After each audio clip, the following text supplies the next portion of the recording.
OK, before we're done with firewalls altogether, here are some other approaches to firewalls that you can use.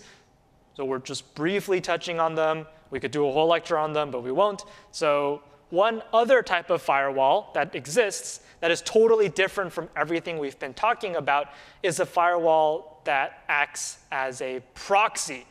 Proxy is a fancy word of saying you make someone else do the work for you. So instead of me going to the post office and mailing my own letter, I take my letter, I hand it to someone else, and I say, you go to the post office and send it for me. And if a reply comes back, they get the reply, and they send it to me. So I'm not doing the work. I'm just making someone else do the work for me. And if a reply shows up, they give it to me. That's a quick refresher on what a proxy is.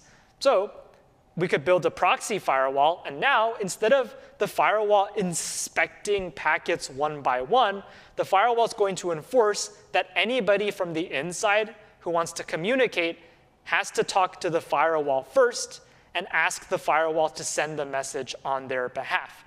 So if you're one of the employees and you want to contact www.google.com, you're actually not allowed to do it directly. Instead, you need to go to the firewall and say, firewall, I want to contact www.google.com. Can you do that for me? The firewall says, sure. It makes its own TCP connection to google.com. And whenever it gets the reply, it sends it to you. So there is no longer a packet that says from employee to Google. There are now two packets. One says from employee to firewall. And that packet says, hey, firewall, send this packet to Google for me. And then there's another packet that says from firewall to Google. And that's the firewall sending the user's requested packet to Google. And likewise, the response would travel across two different byte streams, two different TCP connections. One is from Google to firewall. One is from firewall to server.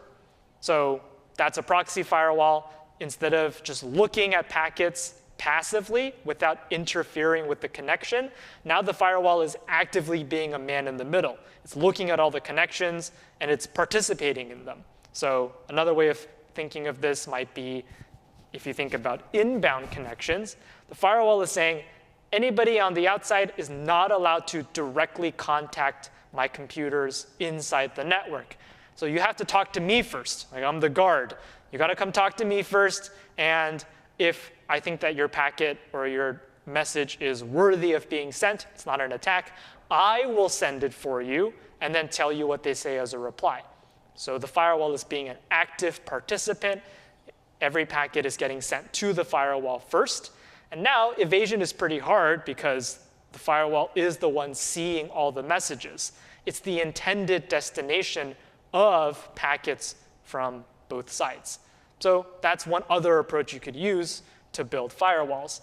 And this could happen at the TCP layer, where every TCP connection you make reaches the firewall. It could also happen at the application layer. So instead of sending an HTTP GET request directly to Google, the server is now required to send it to the firewall. The firewall checks that it's good and then sends its own request to Google.